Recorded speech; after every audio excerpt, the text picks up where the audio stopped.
I'll hold your hand when I say this. Christianity is fake. It was created as a political movement. It is also the reason why the Roman Empire has fallen. I'm in college, and I'm taking medieval history, and everything is being laid out on the table. Proofs and facts cannot be argued. Back in the day, I dated a Bible thumper. His name was Adam. Ironic, right? It was traditional to the fucking core. I mean, women are beneath the whole thing. I had no voice. It was a whole fucking thing. This dude really wanted me at the altar, saying, I will serve and obey my husband.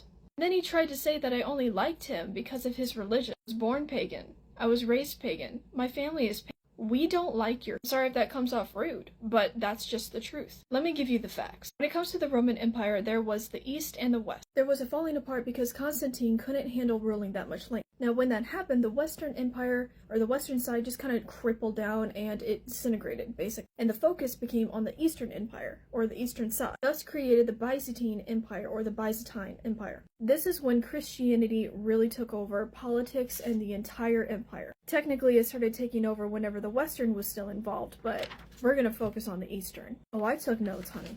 Christianity was brutal. This change was done by persuasion, coercion, and aggression. Now, monasteries and monarchs were most effective because they gave this idea that Christianity would provide security, hope, and sustenance during the hard times where their original religion, the tribes, the people, their original culture would not provide that. That's what they made people believe. And for anybody who did not support that idea was met with that aggression. And the rich had no issue with this because only the elite and the most rich were able to enter the church and take money from the church. It's because of all of this that they were rarely challenged by secular leaders. The church taught shit that they did not believe. And the original teachings, the original teachings were done in the idea of pagan thinkers, pagan leaders, pagan people, one of which was Aristotle. Aristotle is a pagan thinker. Now this, of course, was later refined because they are trying to do that separation from paganism. This is why the Bible is always having a new translation. Benedict and Pope Gregory I,